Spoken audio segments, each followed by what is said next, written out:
안녕하십니까. 암호화폐 정보를 전달해드리는 닥터 비트맨입니다.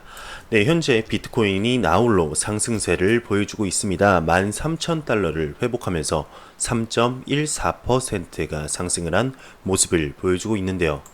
네, 이와 관련해 이제 탐 리가 최근 비트코인 예측에 대해 역대 최고치를 임박했다. 네, 이렇게 언급을 했습니다. 네, 펀드 스트레스의 글로벌 공동 창업자이자 암호화폐 분석가이죠. 탐 리가 세계 1위의 암호화폐인 비트코인이 사상 최고치에 도달하려고 하고 있다고 확신한다고 합니다. 네, 펀드 스트레스의 탐 리는 CNBC의 파워런치에 출연하여서 최근에 비트코인 랠리를 부추기고 있는 것으로 보이는 통화 독립성에 대해 논의를 했는데, 네, 탐리는 1위의 암호화폐인 비트코인이 보이지 않는 최고점에 도달하려고 한다고 말하면서 사상 최고치가 임박했다고 이렇게 덧붙이고 있습니다. 네, 탐리는 이제 주류 언론에서 자신의 강세적인 비트코인 정설을 좌우로 호소를 해왔죠. 네, 그러면서 지난주 탐리가 연말까지 4만 달러를 돌파할 수 있을 것으로 믿는 이유를 설명을 했고, 포모의 아이디어와 비트코인을 새로운 고지로 끌어올릴 수 있다는 가능성을 옹호했습니다. 네, 나는 비트코인이 사상 최고치인 2만 달러를 쉽게 돌파할 것이며 사용 사례가 증가하면 4만 달러까지 달릴 가능성이 있다고 생각을 했다면서 이렇게 기사가 마무리되고 있습니다. 네, 탐 리 같은 경우는 굉장히 가격 예측을 많이 합니다. 네, 그래서 한국 커뮤니티에서는, 암호화폐 커뮤니티에서는 탐 리는 믿고 거르는 인물이 지금 이미 이렇게 되었는데요. 왜냐하면 탐리가 말하는 것마다 거의 틀리는 게 대부분이었기 때문이죠. 틀리면은 그냥 지나가고 맞으면 내 말이 맞지 않았냐, 다음 예측은 점점점 이러면서 이렇게 하고 있는데, 한 100개 중에 한 2개 맞지 않나 싶습니다. 네, 그와 관련해 요즘 이제 계속해서 열심히 활동을 하고 있는 분이죠. 맥스 카이저가 비트코인은 은행들이 붕괴함에 따라서 금보다 25배에서 30배 빠르게 상승할 것이다 라고 언급을 하고 있습니다. 네, 미 월스트리트 출신의 유명 암호화폐 투자자이자 분석가인 맥스 카이저는 세계적인 부채가 증가함에 따라서 금과 같은 전통적인 피난처 자산보다 훨씬 더 많은 자본이 비트코인으로 유입될 것으로 믿고 있다고 하는데, 네, 카이저는 트위터를 통해서 GDP의 400% 이상에 달하는 부채가 쌓여 세계 금융 위기를 확인했다고 언급을 하면서, 또한 2019년 6월 세계은행은 세계 경제 성장률이 2.6%로 떨어질 것으로 전망했다고 합니다. 네, 그러면서 현재 경제 환경은 금이나 다른 피난처 자산보다는 비트코인으로의 자본 유입 증가를 선호한다고 하는데, 네, 카이저에 따르게 되면 비트코인보다 1%더 많이 이동하려면 금으로 유입되는 자본이 25에서 30배 정도 더 필요하다고 언급을 했습니다. 네, 은행들이 붕괴함에 따라서 금보다 25배, 30배까지 빠르게 상승할 것이라는 얘기인데, 네, 한편 이제 독일 최대 은행이죠. 도이치뱅크는 2022년 말까지 18,000명의 직원을 감축하겠다고 발표를 하면서 일부 사람들은 비트코인이 보안제의 역할로 자리매김을 할 수 있다는 기대감을 갖고 있다고 하면서 기사가 마무리되고 있습니다. 네, 실제로 은행뿐만 아니라 세계 경제가 지금 붕괴하고 있는 이런 모습들을 볼 수가 있습니다. 네, 일단 베트남 시장도 현재 이틀 연속 내리막을 걷고 있고, 코스피도 2100선이 붕괴되었는데 4일째 내리막을 겪고 있다고 합니다. 지금 미국과 중국의 이런 무역 전쟁이 휴전에 돌입을 하게 됐죠. 그런데도 불구하고 현재 경제 비관론이 확장이 되고 있으면서 그 국채 금리조차 2% 붕괴가 되었다고 하고, 중국 부동산조차 현재 붕괴 조짐을 스물스물 보이고 있다고 하는데, 세계 경제 금융 위기가 정말 빠르게 찾아오고 있는 조짐들이 보이고 있습니다. 그와 따라서 안전한 피난처 비트코인으로 지금 몰리고 있는데, 이러한 자금의 유입이 암호화폐 시장에 더욱더 가파른 상승을 이끌게 되는 요인이 되지 않을까 개인적으로 생각이 듭니다. 네, 그러면서 외환 트레이더가 FRB 의장의 증언을 앞두고 외환 시장 관망세가 이어지고 있다고 하는데, 비트코인이 반사 이익을 얻을 것으로 예상이 된다고 합니다. 네, 유력 경제 미디어에 따르게 되면 남아프리카 스탠다드 뱅크의 외환 전문 트레이더 워릭 버틀러가 금주 제롬 파월 미 연방준비제도 이사회 의장의 의회 증언을 앞두고 외환 시장 투자자 관망세가 확산되고 있다고 합니다. 네, 이에 주식 및 비트코인 등이 반사 이익을 얻고 있다고 하는데, 미디어에 따르게 되면 파월 의장이 이제 10일 하원 금융서비스위원회 11일 상원 은행위원회에서 차례로 증언할 예정이라고 합니다. 네, 현재 이제 FRB 의장 제롬 파월의 이런 얘기를 앞두고 많은 얘기들이 오가고 있습니다. 네, 그리고 지금 중국 증시도 약세를 보이고 있다고 하면서 일본 증시도 약세를 보이고 있습니다. 전 세계적으로 지금 약세와 그리고 관망을 하고 있다고 하는데, 네, 지금 파웰 의장 발언에 따라서 지금 많은 것들이 왔다 갔다 할 것 같습니다. 지금 암호화폐 시장뿐만 아니고 많은 시장들, 주식시장이라든지 모든 시장들이 지금 관심을 보이면서 그거에 따라 투자 방향을 결정하려고 지금 관망을 하고 있는 상태인데, 네, 파월 의장 발언에서 이제 정책 금리 향방에 대한 단서를 얻기를 바란다는 이런 많은 투자자들의 발언들이 있었네요. 네, 그러면 암호화폐 코인 마켓캡에서 가격 한번 보고 가도록 하겠습니다. 네, 지금 비트코인만이 나홀로 상승을 하고 있습니다. 비트코인 도미넌스가 최대치 현재 65.2%로 탈비트는 지금 물 건너간 이런 모습을 보여주고 있는데, 많은 분들이 지금 알트코인의 대상승장을 기다리고 있습니다. 그러려면 지금 비트코인 도미넌스가 한 40% 아래로 하락을 해야 하죠. 네, 현재 이더리움은 0.8%, XRP도 0.75%, 바이낸스 코인도 2% 정도 하락한 모습을 보여주고 있고, 지금 비트코인만이 1,530만 원대를 유지를 하면서 무난하게 상승을 하는 이런 모습을 볼 수가 있습니다. 네, 하루빨리 탈비트하는 이런 날이 와서 각 코인들의 목적에 맞게 좋은 일이 있으면 그 코인만 오르는 이런 건강한 암호화폐 시장 다시 한번 봤으면 좋겠습니다. 네, 그 와중에 리플 XRP에 관한 좋은 소식들은 끊임없이 나오고 있습니다. 네, 일본의 DDM 비트코인이 오늘 에나마켓에 XRP를 추가했다고 합니다. XRP가 이렇게 접근성이 높아지는 소식은 나오면 나올수록 항상 좋은 소식이죠. 네, 그러면서 인도 리플 광고에 뛰어들고 있다라고 언급을 했는데, 현재 리플은 암호화폐에 대해서 굉장히 안 좋게 생각을 하고 있죠. 전면 금지마저 지금 이렇게 생각을 하고 있는데, 네, 인도가 얼마나 이렇게 하냐면 비트코인 구매자, 채굴자들에게 징역 10년을 구형하겠다, 선고해버리겠다, 징역 10년, 이렇게 해버리겠다라는 것도 검토까지 할 만큼 인도가 지금 암호화폐 시장에 대해서는 완전하게 돌아선 이런 지금 액션을 취하고 있습니다. 근데 왜 이런 소식이 나올까요? 네, 인도는 6월 중순에 뎁페스트를 개최를 했는데, 그 결과 아대륙에서 암호화폐가 얼마나 공정하게 이루어지고 있는지에 대한 많은 흥미로운 정보와 통찰력을 얻었었습니다. 네, 리플은 실제로 인도에 진출을 했고 현재 수십 개의 은행과 협력을 하고 있다고 하는데, 리플은 모든 은행을 엑스커런트로 운영한다는 목표로 가지고 있다고 하는데, 이것이 이제 은행들의 거래에 XRP를 사용하기 시작한다는 것을 의미하는 건 아니지만 인도 시장에 암호화폐를 가져오는 것에 대해 꽤 긍정적인 단계라고 합니다. 네, 인도는 여전히 그들이 더 의식하고 주의하기를 원하는 많은 것들이 있기 때문에 조심스러운 조치를 이렇게 취하고 있다면서, 그들은 고객 데이터를 원장에 보관하고 싶어 하지 않는다. 그래서 리플은 ILP를 구축하여 은행들 사이에 이런 원장 정착을 제공하기 시작했다고 합니다. 네, 인도는 은행들이 여전히 고객 및 암호화폐를 거래하는 것을 허용하지는 않지만, 이것은 모든 사람들이 안심하고 사용할 수 있는 방식으로 시장을 규제하고 관리하는 방법을 찾기 전까지 가능한 일이라면서, 현재 인도 정부가 이 주제에 대해 가지고 있을 법한 규제 아이디어에 대한 뉴스는 없었지만, 희망컨대 새로운 정보가 그 나라의 여러 금융기관으로부터 명백한 관심을 가지고 밝혀져야 한다, 이러면서 기사가 마무리되고 있습니다. 네, 이미 인도는 리플과 직간접적으로 굉장히 많은 접점들이 나오고 있습니다. 특히 이제 몇 달 전에 코인원 트랜스퍼가 SBI와 협력을 하면서 많은 국가로 리플렛을 통해서 송금이 가능한데, 거기에 인도가 포함이 되어 있었고, 네, 2019년 4월에는 인도 최대 IT 기업인 TCS가 리플렛에 이미 합류를 했습니다.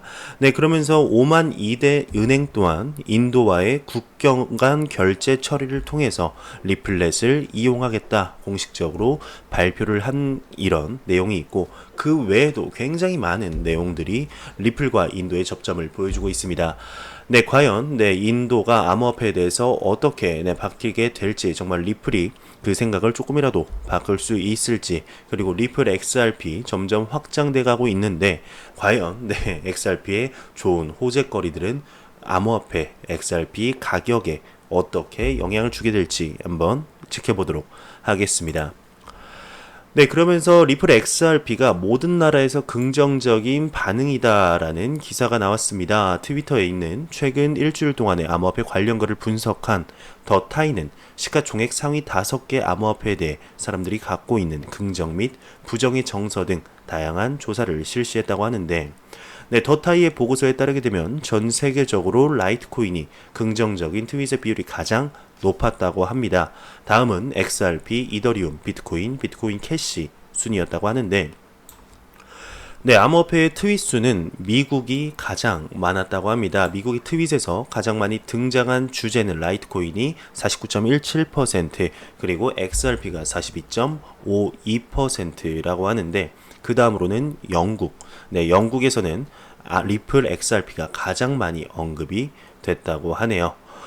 네, 그러면서 이더리움이 터키에서는 가장 욕을 많이 먹고 있다. 리플은 모든 국가에 걸쳐 긍정적인 트윗이 대부분 기록했다고 하는데, 네, 대한민국은 좀 아닌 것 같죠. 네, 대한민국은 리플 XRP 투자하시는 분들도 욕을 하고 투자를 안 하시는 분들도 욕을 하는 굉장히 아이러니한 상황이 펼쳐지고 있습니다. 그만큼 많은 분들이 리플 XRP에 대해서 관심을 가지고 있고 많이 투자하고 있고, 네, 그만큼 기대도 많이 하고 있기 때문에 그거에 대한 이제 반증으로서 욕을 굉장히 많이 먹는 게 아닌가, 참으로 안타까운데요. XRP 과연 얼마나 성장을 하게 될까요? 2019년 말 리플과 XRP 그리고 암호화폐와 블록체인 굉장히 크게 성장할 것으로 보입니다. 한번 같이 지켜보도록 하죠. 네, 영국계 대형 은행이 이제 리브라 컨소시엄 참여를 논의했다고 합니다. 네, 암호화폐 전문 미디어 AMB 크립토가 영국 스코틀랜드 왕립 은행 RBS, 이제 이하 RBS라고 하겠습니다. 기술 총괄 케빈 헨리를 인용해서 이 RBS가 리브라 컨소시엄 참여를 위해 9일 페이스북 측과 논의를 했다고 합니다. 네, 이와 관련 미디어는 앞서 리브라 출시가 기존 대형은행에 위협이 될 수 있다는 우려가 있었지만 RBS 등 글로벌 주요 은행 참여가 이어지면서 상호 보완적 관계가 이게 될 수 있다는 관측이 제기되고 있습니다.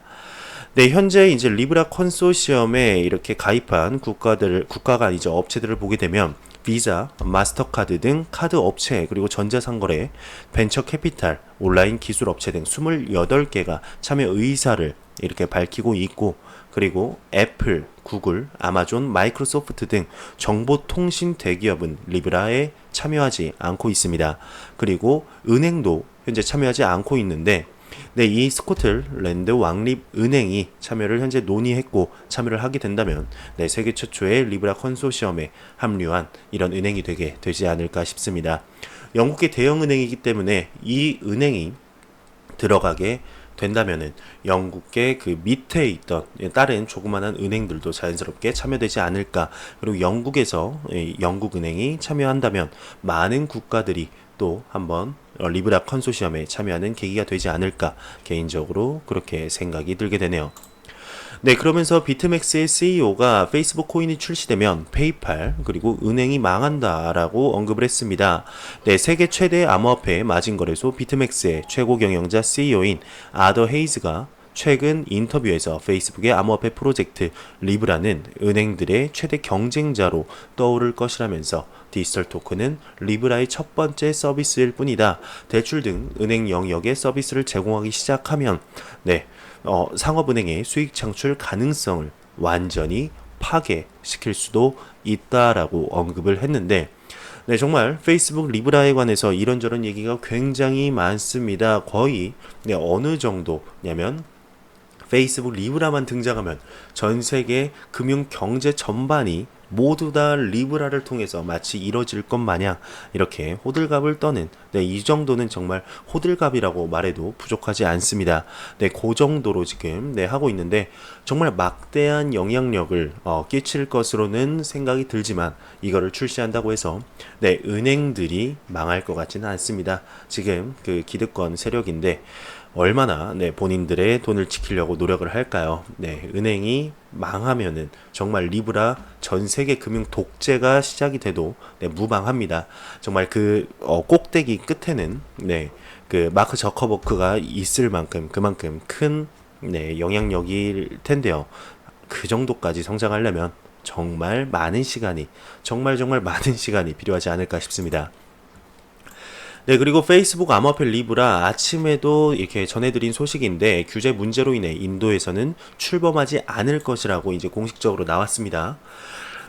이게 페이스북의 첫 번째 이제 사업체로 사업 국가로 인도가 될 것이다. 암호화폐 첫 번째 사업인데 지금 계속 규제하고 있는 인도에서 첫 번째 사업을 한다. 이거에 관해서 굉장히 제가 말씀을 많이 드렸었는데, 공식적으로 나왔습니다. 인도에서 페이스북 리브라 출범하지 않는다고 합니다.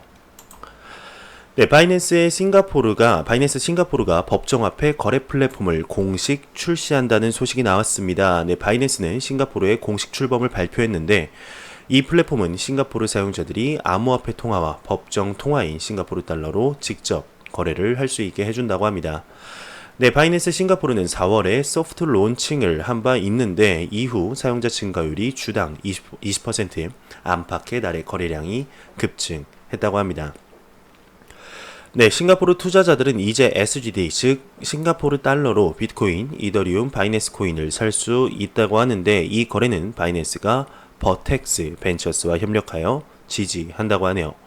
CG는 버텍스는 싱가포르 내 감독기관과 금융기관과의 신뢰할 수 있는 업무로 싱가포르 공동체를 끌어들이는 핵심 동인이 됐다면서 혁신적인 기술 포트폴리오를 관리하고 모든 적절한 조치를 취한 그들의 기록 또한 싱가포르의 광범위한 블록체인 생태계를 지속적으로 성장시킬 수 있는 능력을 보여준다라면서 기사가 마무리되고 있습니다.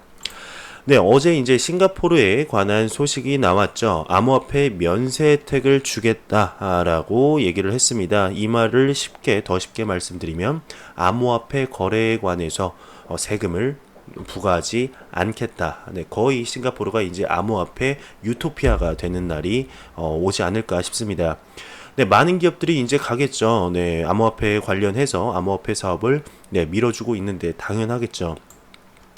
그와 반대로 우리나라 같은 경우는 암호화폐, 비트코인만 조금만 상승을 하면은 세금을 부과하지 못해서 안달입니다. 암호화폐를 지금 계속해서 막고 있는 것에도 불구하고 그게 부족했는지 조금만 상승을 하면은 이제 우리나라 많은 사람들, 전문가라는 사람들이 이렇게 모여가지고 지금 어떻게 하면 세금을 조금이라도 더 뜯어낼 수 있을까 이렇게 생각을 하고 있는데 참으로 아쉽습니다. 우리나라도 다른 나라의 이제 이런 동향을 살펴서 왜 이렇게 제도권 안으로 계속 들어오려고 노력을 하는지 조금이라도 생각을 해보면 답이 나오는데 참으로 아쉽습니다.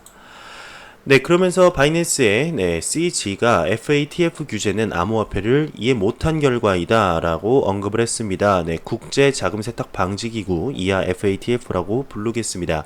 이 FATF가 암호화폐 규제 권고안에 대한 생각을 10일 포캐스트 뉴스와의 인터뷰에서 밝혔는데 FATF 권고안은 거래소 등 가상자산 서비스 제공자들이 $1,000 이상의 거래에 대한 송금자, 수신자의 정보를 수집하고 당국이 정보를 요구할 시 제공할 수 있어야 한다는 이런 정보가 규제가 포함이 되어 있었죠. 이에 대해서 이제 CG가 FATF가 암호화폐를 이해하고 있지 않다고 생각한다며 비트코인 블록체인에서는 KYC, AML 없이도 수십억 달러를 송금할 수 있고 송금자 외에는 아무런 정보가 없다. 즉 수신자를 알 길이 없다며 가상자산 서비스 제공자에게 정보 제공을 요구해도 거래의 극히 일부분에 불과한 데다가 고객 정보 제공이 의무화되면 모든 거래가 중앙 집중식 서비스 제공 업체에서 완전히 익명화되고 분산된 업체로 옮겨갈 것이다. FATF가 규제의 부수적인 영향을 전혀 고려하지 않았다고 이렇게 건강한 비판을 했습니다. 네, 비단 이미 이런 언급은 바이낸스 CEO뿐만 아닙니다. 네, 우리나라의 기업들도 암호화폐 기업들도 굉장히 많이 발언을 했었고 이거와 비슷한 맥락으로 얘기를 했었고 전 세계 많은 기업들이 FATF 정말 말도 안 된다라고 많이들 언급을 했는데 과연 FATF가 한번 이렇게 다시 규제를 수정하는 그런 이런 날이 올까요? 한번 보통 하면은 크게 바꾸지 않는 FATF인데 네, 정말 암호화폐 시장을 제대로 이해를 했다면 이런 규제는 정확하게 하지 못하지 않았을까 하는 생각이 듭니다. 네, 업비트에서 이머코인, EMC 저는 처음 들어보는데 비트코인 마켓에서 거래 지원 종료한다고 합니다. 네, 이머코인을 혹시나 들고 계신 분들 참고하시길 바라고 최근 이제 비트렉스 거래소에서 또 코인 상장 폐지 목록을 또 발표를 했었죠. 뭐 비트빈, BSD 저는 뭐 처음 들어보는 코인도 있었고 이름만 들어보는 코인도 있었는데 비트렉스 거래소 같은 경우는 올해 들어서 48개 코인을 벌써 상장 폐지를 했다고 합니다. 네, 정말 스캠 코인이라고 불리는 이런 쓸데없는 코인들 그리고 메이저 코인이 아닌 마이너 코인을 투자할 때는 항상 신중을 가하시길 바랍니다. 웬만하면 메이저 코인에다가 투자를 하는 게 자산을 지키는 안정한 방법이 아닐까. 네, 왜 이렇게 말이 꼬이는지 모르네요. 네, 메이저 코인에 투자하세요. 네, 뉴욕 검찰총장이 테더 비트파이넥스 조사 보고서를 공개했다고 합니다. 네, 암호화폐 전문 미디어 비트코이니스트에 따르게 되면 뉴욕 검찰총장실이 이제 8일 테더 비트파이넥스 조사 보고서를 공개를 했는데 비트파이넥스와 테더사가 뉴욕주 내에서 불법으로 증권을 발행했다는 내용이 골자라고 합니다. 네, NYAG는 또 테더사가 투자자들에게 돌려줘야 할 준비금을 임의로 투자 및 대출에 사용한 사실을 강조를 했는데 더불어 테더가 1대1 비율의 달러로 지지되지 않는다면 테더는 사실상 임의로 발행할 수 있다는 지적도 포함이 됐다고 합니다. 네, 테더와 비트파이넥스 같은 이 비트파이넥스 사건은 지금 4월 내 발발해서 현재까지도 끊이지 않고 얘기가 나오고 있는데 어떠한 방식으로 마무리가 될지 지켜보도록 하겠습니다. 네, 코스모 체인이 갤럭시 S10 블록체인 월렛에서 삭제됐다는 기사가 나왔습니다. 네, 블록체인 기반 뷰티 소셜 플랫폼이죠. 코스모 체인의 코스미가 오는 11일 스마트폰 갤럭시 S10 삼성 블록체인 월렛에서 삭제된다고 보도가 되었습니다. 네, 코스미는 블록체인 기반 뷰티 정보 공유 D앱인데 지난 2월 갤럭시 S10의 초기 탑재 D앱으로 올라갔죠. 네, 이번 D앱 삭제 조치는 이더리움 메인넷을 사용하던 코스모 체인이 최근 클레이튼 메인넷으로 전환하는데 따른 것이라고 합니다. 네, 코스모 코인에 투자하신 분들 주의하시길 바랍니다. 네, 굉장히 그분들에게는 중요한 소식이지 않을까 싶습니다. 네, 갤럭시 S10 소식이 나와서 제가 한번 간단하게 가져와 봤습니다. 이번에 6개의 D앱이 추가 탑재됐다고 합니다. 네, 일단 X월렛, X월렛 그리고 미세톡톡. 네, 이거는 미세먼지 농도와 관련 정보를 얻을 수 있다고 하네요. 네, 그러면서 더 헌터스는 AR 기술을 활용한 가상 부동산 게임 플랫폼이라고 하고요. 마이 크립토 히어로즈. 네, 이거는 일본 게임사 더블점프에서 만든 RPG 장르라고 합니다. 저도 한번 해보고는 싶은데 갤럭시 S10이 아니어서 못하겠네요. 네, 그리고 시럽 테이블은 몬스터 큐브가 2011년부터 서비스를 제공하고 있는 대중적 맛집 앱이라고 합니다. 네, 그러면서 베리픽은 블록체인 서비스 업체 로치오가 제공하는 태그 개설형 보상 광고 플랫폼 이라고 합니다. 인스타그램과 이제 유사한데 사진의 주제와 어울리는 해당 태그에만 올릴 수 있다는 점이 이렇게 특징이라고 하네요. 네, 혹시 S10 지금 사용하시는 분들 한번 사용해 보시고 괜찮은 앱, 특히 제가 좀 게임을 좋아하는데 게임할 시간이 없어서 못하는데 스타크래프트만 한두 판씩 하고 있습니다. 네, 이 마이 크립토 히어로즈 한번 해보시고 재밌으시면 한번 알려주시기 바랍니다.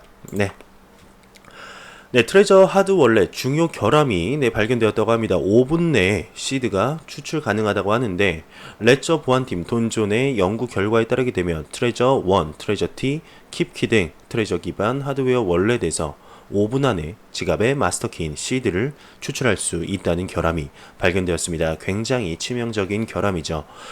네, 시드 추출에 소요되는 비용은 $100 정도로 낮은 수준인데 보안팀에 따르게 되면 해당 결함은 펌웨어 업데이트를 통해 패치할 수 없는 것으로 알려졌다고 합니다. 네, 때문에 돈조는 월렛 공격 기술에 대한 세부적인 사항이 밝히지 않는다는 방침입니다. 네, 이제 하드웨어 월렛도 믿지 못하면은 어떤 지갑을 믿어야 할까요? 네, 이미 하드웨어 월렛 해킹 사건은 오늘 이번에 처음 일어난 게 아닙니다. 네, 작년으로 거슬러 올라가면 2018년 8월에 15살의 해커, 거의 천재 해커죠. 비트파이라는 하드웨어 월렛을 해킹하고 그것도 모자라 게임까지 돌린 이런 사건이 발생해서 세간의 관심을 모았습니다. 이렇게 하드웨어 월렛도 안전하지 않게 되면 참으로 안타깝죠. 그래도 그냥 암호화폐 거래소 지갑에 보관하는 것보다는 더욱더 중요하지 않을까, 좀 더 안전하지 않을까 싶지만 이렇게 해킹 사건이 하나둘씩 나오게 되면 암호화폐 투자자 입장으로선 불안할 수밖에 없죠. 더욱더 이거를 발판 삼아서 좋은 보안으로 암호화폐 투자자들을 안심시킬 수 있는 이런 암호화폐 시장이 되었으면 좋겠습니다. 네, 안 보고 가면 섭섭하겠죠. 크립토 공포 탐욕 지수입니다. 83으로 극단적인 탐욕을 지속하고 있는데 전날보다는 1포인트 내렸지만 그래도 아직까지 나쁘지 않은 점수입니다. 네, 이는 이제 투자자들의 투자 심리가 전날보다 소폭 위축됐음을 나타내죠. 해당 지수는 0에 가까울수록 시장에 극단적인 공포를 나타내고 100이면 낙관적인 의미를 나타내게 됩니다. 네, 83 좋습니다. 7월은 이제 60대로 시작을 해서 현재 83까지 계속해서 조금씩이지만 상승하는 모습을 볼 수가 있는데 과연 7월 말 그리고 3분기에는 어느 정도 점수까지 올라갈 수 있을지 한번 지켜보도록 하겠습니다. 네, 제가 준비해온 소식은 여기까지입니다. 영상이 도움이 되셨다면 구독과 좋아요 그리고 광고 한 편만 처음부터 끝까지 시청해 주시기 바랍니다. 이 채널은 오직 광고 수익으로 운영이 되게 됩니다. 네, 항상 영상 시청해 주시는 시청자분들, 구독자분들 너무나 감사합니다. 항상 노력하는 유튜버 닥터 비트맨이 되겠습니다. 네, 오늘 비가 굉장히 많이 왔습니다. 그리고 현재까지도 오고 있는데 저는 개인적으로 빗소리를 좋아해서 빗소리 듣는 거 좋아합니다. 싫어하시는 분들도 있겠죠. 비가 이제 계속해서 내린다고 합니다. 항상 이렇게 날씨 한번 확인해 보시고 우산 항상 챙겨 가시면서 이렇게 우산 없이 가는데 갑자기 비 와서 우산을 사는 이런 불상사가 없기를 바라봅니다. 네, 그러면 저는 다음 영상으로 찾아뵐게요. 저는 다음 영상으로 찾아뵙겠습니다. 감사합니다.